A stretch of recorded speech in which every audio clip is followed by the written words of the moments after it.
Я жахливий оператор. Мене не кличуть знімати кіно, мені не цікавий шоу-бізнес. І, чесно кажучи, інші оператори мене просто ненавидять. Тому що поки вони купують ідеальні лінзи за $1000 і знімають на Арі, я купую об'єктиви за 1500 гривень і мажу на них вазелін. Сьогодні ми поговоримо про те, звідки беруться оці стандарти майстерності. І чому я обрала бути поганим оператором, щоб створювати справжнє мистецтво.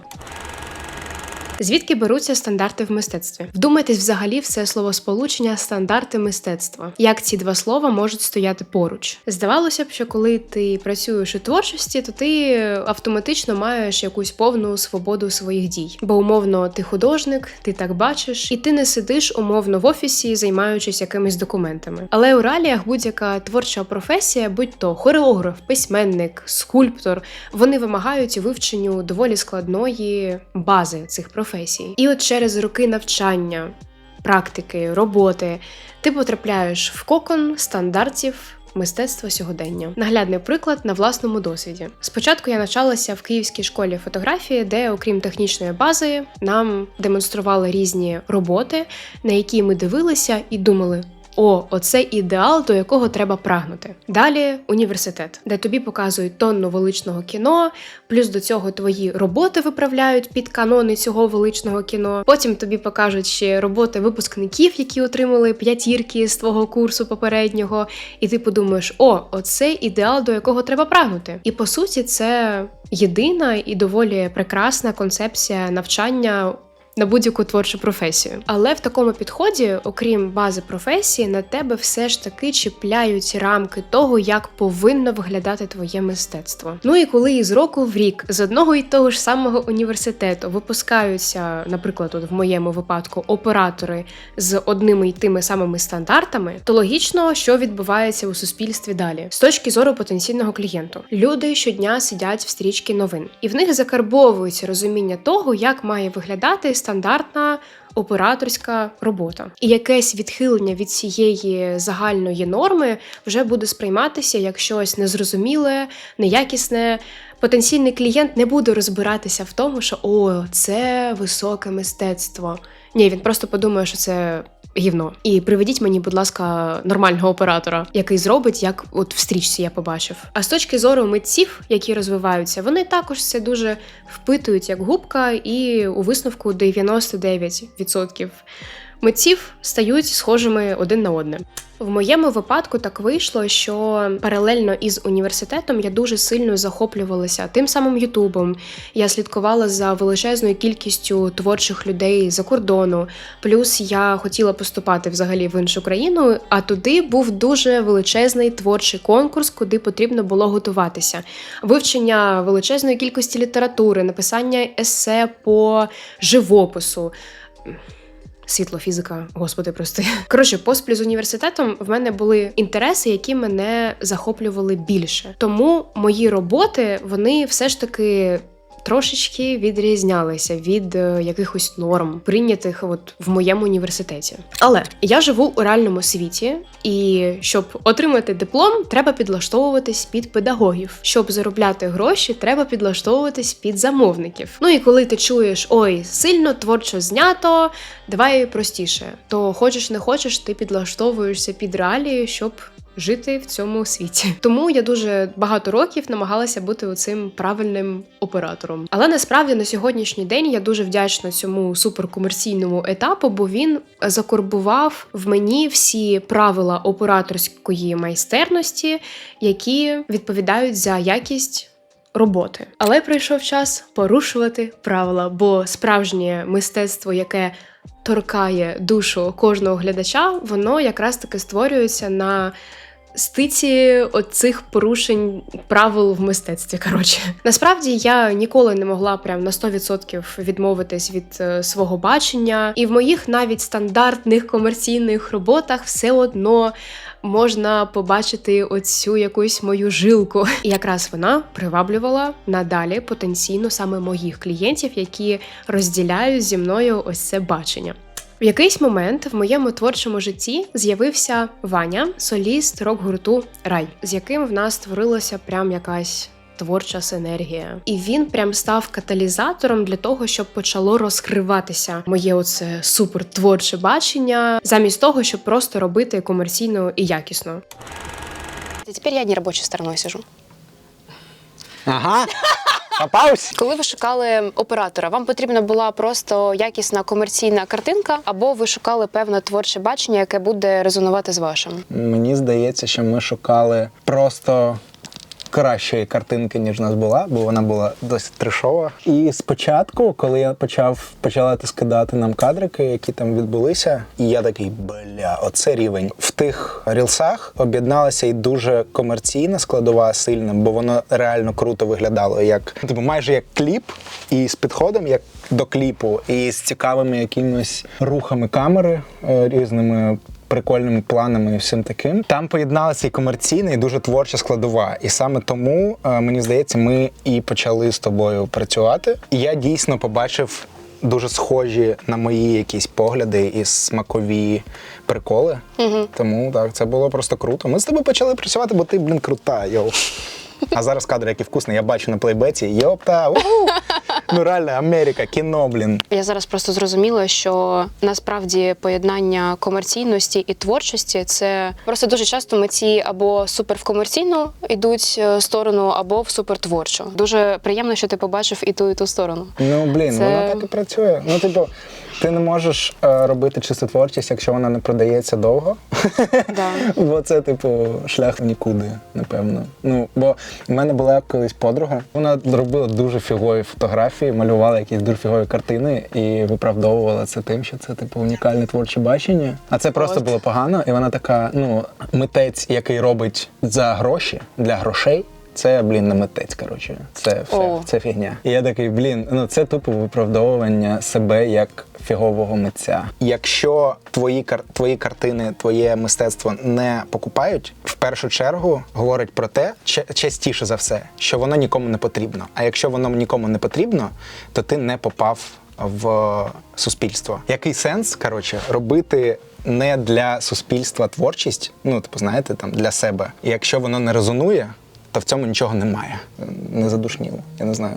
Ні, це просто факт. Мистецтво не має ніякого сенсу, якщо від нього ніхто нічого не відчуває. Так. Якщо подивитись перші роботи, які я знімала для вас, наприклад, перша фотосесія на білій циклорамі і останні фотосесії також на білій циклорамі. Чи бачиш ти якусь різницю між моїм баченням вас у кадрі тоді і на сьогоднішній день? 100%. Знаєте, що робить кадр крутішим? Ти, здається, вже казала про це в якомусь відео. Сама особистість в кадрі робить більшу частину роботи. Я дивлюся твої рецепти. І я ця особистість. Да.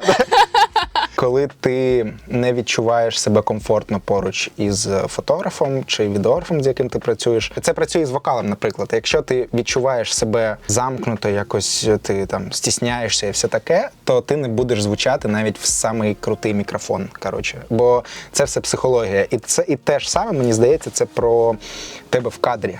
Коли тобі некомфортно, це дуже зчитується з кадру. Мені здається, найголовніші відмінності в цих фотографіях, що ми почуваємо себе дуже комфортно поруч з Дашею, і ми можемо якось дуркувати, робити якісь дивні речі. В такому вайбі і відбувається щось класне. Коли відбувається щось класне, фіксується щось класне. Ти не зафіксуєш, з нічого якийсь дружній вайб чи якусь відвертість. І це дуже круто, бо фотки заходять в наші інсті аж на ура, Коли я перестала ховатися за комерцією і реально почала замислюватися і розкривати своє реальне бачення в зйомці, я зрозуміла, що мене ненавидять інші оператори. По-перше, знущання над об'єктивами. Я просто обожнюю дістати з якоїсь кишені блиск для губ, намастити його на об'єктив такою віньєточкою по краям. Для мене таким чином кадр виглядає більш загадково, більш цікаво. Це допомагає сконцентрувати на середину частину кадру увагу. Коротше, люблю я такий візуал. І був в мене якось випадок. Я знімала б'юті-захід в торгівельному центрі,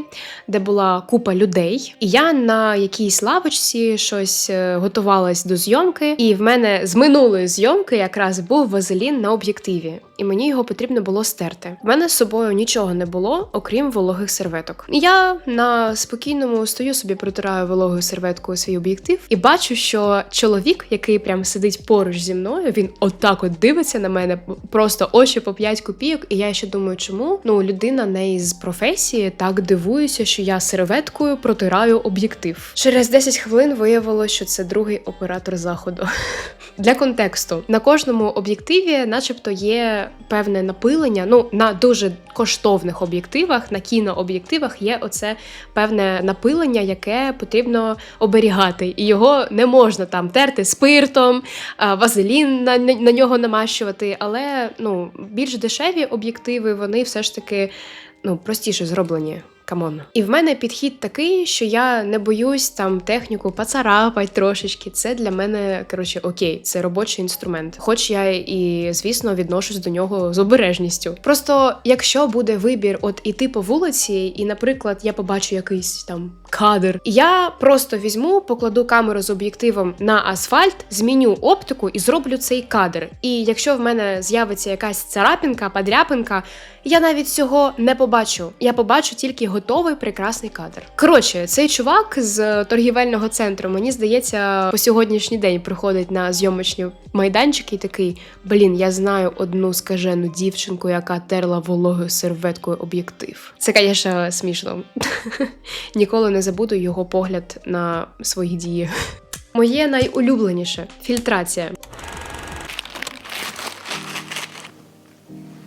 Вау! Бумс. Я дуже обожнюю помаранчеве світло, колір, і цей фільтр мені зробить цей помаранчевий колір, навіть коли нічого помаранчевого навколо немає. Це прекрасно. Ще фільтр! Вау! Можна зробити таким чином, наприклад, це портрет. Певна частина цього портрету буде розмиватися і буде відчуття продовження дії за цим портретом. Він насправді важкенький, о господи, бо тут дуже таке скло. Я вирішила відірватись. Отака от історія. В кліпах. Клас. Єю можна розбити голову. В мене доволі багато якихось творчих фільтрів, але і об'єктивів в мене чимало. І сенс в тому, що кожен об'єктив має свій особистий діаметр. І фільтр підлаштований під конкретний діаметр. Тобто, по факту, як це повинно бути, на кожен об'єктив в тебе повинен бути один і той самий фільтр. Якщо в мене 10 фільтрів і 10 об'єктивів, в мене повинно бути 100 фільтрів. Мені це здається чимось, тому в кошику з фільтрами в мене лежить малярна лента. Нещодавно був випадок, коли до мене підійшли на вулиці і спитали: а що у вас з об'єктивом трапилось? Та нічого. В фотостудіях адміни завжди підходять до мене і кажуть: вам може хоча б тейп дати. Коротше, це дуже смішно. Та і щодо самих об'єктивів, в мене, звісно, є новомодні, коштовні з автофокусом об'єктиви, але об'єктиви з Аліекспрес, вінтажні, за 1500 гривень, вони вкрали моє серденько. Вибачайте. Дуже надійна доставка об'єктиву. Боже, ви подивіться, який він маленький. Всі дуже сміються з... Всі мої знайомі дуже сміються з оцього об'єктиву. Це Helios 35 мм, це також вінтажна оптика, бо він дуже маленький і камера виглядає з ним трошки смішно, але це мусіпуська ще менше. Зараз будемо тестити перехідник на Fuji. Прикол, коротше, ще в тому, що це об'єктив, який коштує, увага, 1500 гривень. Вау, боже, яка тут діафрагма? 1,7. Об'єктив називається Fujian. Підійшло. Мені моторошно. Вау, я вже бачу, яке тут боке. Вау! Йолки-палки. О боже. Супер-супер кіношний об'єктив. І я з цим об'єктивом ніколи тепер не розстанусь. Мені здається, що мій Helios 35 мм, я його також обожнюю, це мій найулюбленіший об'єктив був. до цього. Але мені здається, що оцей Фуджіан, він крутіший. От просто один той самий кадр, ті самі умови. В мене немає слів. В мене взагалі немає слів. Оця міліпусюська новенька моя, в неї зовсім інша пластика зображення. Вона реально більш схожа на кіношну. За 1500 гривень. 2 кільця для макрозйомки. Блін, я зараз упаду, якщо це буде працювати як реально класне макро. Бо макрозйомка – це одна із моїх найулюбленіших зйомок, насправді, бо я дуже обожнюю знімати квіти, природу. Блін, що? Боже, в мене за 1500 ще є макрокільця. Це якийсь жарт? Я в шоці. В мене немає слів. Я дуже смішно взагалі відношусь до техніки, бо я не технарь, взагалі ваще. Я от настільки більше люблю творчий аспект своєї роботи, не технічний. Просто от історія про те, як я обирала свою нову камеру рік тому. Я знала, що мені 100% потрібен Fujifilm, бо в них є влаштовані плівкові лути, від чого кольорокорекція одразу на відео виглядає вже як от плівочка, така пофарбована, дуже гарна. І мені дуже подобається візуал і тактильність фуджифільмів, лейки. Звісно ж, колись вона в мене буде. Коротше, я за трушність оцю. Мені вона дуже подобається. І коли я обирала камеру, я знала, що мені там потрібно, щоб вона знімала 6К і здатність знімати відео з довгою витримкою, щоб зробити ось такий мега-творчий ефект. Те, що камера знімає 6К, це вам напише будь-який сайт. Але з оцим налаштуванням витримки це треба сидіти, розбиратися, дізнаватися в магазинів, де продаються камери, чи є там таке налаштування. І я вирішила просто спитати в GPT. Я думаю, ви здогадуєтесь, чим це закінчилося. Я купила камеру, приїжджаю додому, шукаю це налаштування витримки і не знаходжу його. Питаю в GPT. А де? А він мені вже каже, а його немає в цій камері. Будь-який оператор, який це почує, покрутить пальчиком у скроні. Сюр ситуації. Через рік користування цієї камери я щось там клацала в налаштуваннях під час зйомки одного з кліпів, і неочікувано я бачу у себе на екрані можливість крутити колесико і робити довгу витримку. І я тоді просто очманіла. Здається, все-таки ця камера вміє знімати з довгою витримкою. GPT горі в аду. Ще в мене класично дуже неправильний підхід до кольорокорекції, бо основу її я роблю в DaVinci, в кінопрограмі, професійній, а потім більш вже таку творчу я роблю на телефоні. І так ніхто взагалі не робить. Але мої пофарбовані таким чином кліпи навіть беруть на телебачення. І вишенька на торті, чому мене не дуже полюбляють інші оператори, і я не хочу працювати в кіно. Насправді це дуже романтизовано. Кіно, кінозйомочний майданчик, творчість, мистецтво. Ні, тільки масіпусінький відсоток кінорозворотів мають сенс. Бо більшість з них просто забирають ресурс куди завгодно, окрім творчості. Через те, що кіно – це дуже коштовно, це космічні суми. І от щоб не улетіти в іншу галактику, робляться таймінги просто по секундам кожного зйомочного дня. І якщо команда летить на годину, у другого режисера, в продюсера, просто в усіх інфаркт. Від чого мінімальний кінозйомочний день йде мінімум 12 годин. І це без перепрацювання. А перепрацювання майже завжди. Ти в жахливих умовах, коли то немає туалету, то немає їжі, то якась ще фігня. І, це про виживання. Ти постійно вирішуєш якісь питання, які не пов'язані з творчістю. Звісно, коли ти професіонал, то ти маєш робити і якісно, і швидко, і творчо одночасно. Але все ж таки мистецтво не настільки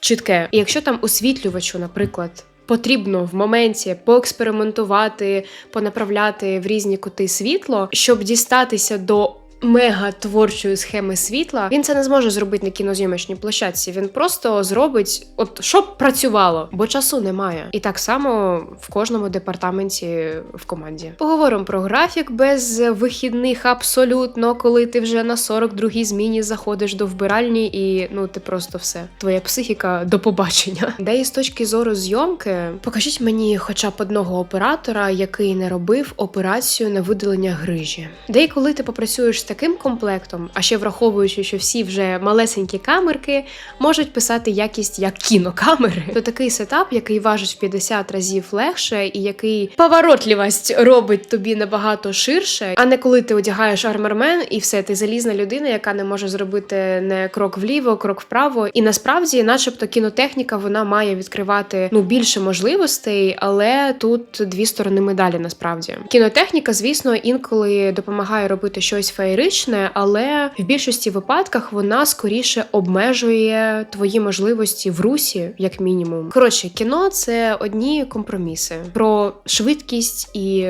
творчості там. Де й в мене просто немає, чесно кажучи, цінності ходити і всім розповідати: «Ой, я знімаю на Арі, мені пофіг, на що я знімаю. Мені важливо те, що я знімаю, і який в мене процес, і наскільки я в ньому кайфую, а не просто намагаюсь вижити». Коротше, дуже багато часу я з дуже сильною обережністю працювала з усіма своїми примочками в творчості. Я боялася їх проявляти. Але як тільки в моєму житті з'явилися люди, які цінують оцей некласичний, неправильний підхід до зйомки, і я почала набиратися впевненості в своєму баченні, то з часом я взагалі комерційність прибрала повністю і залишила тільки своє бачення. І ви просто не повірите, що вийшло з цього. Всі комерційні замовники, вони почали бачити ось цей творчий підхід і такі: вау, це зовсім інший рівень. Хоча ці люди, які просили не робити творчо, комерційно треба було їм. І виходить так, що я поганий оператор, але я цим пишаюсь. Зараз будемо душніть. Давай, погнали.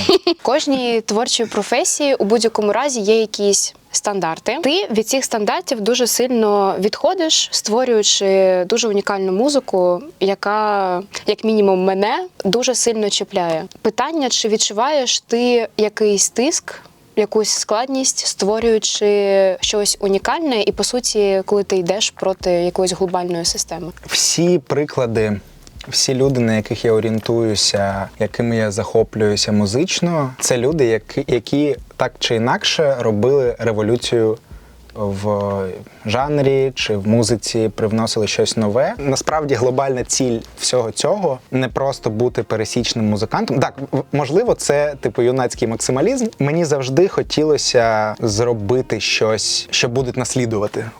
Напевно. Круто.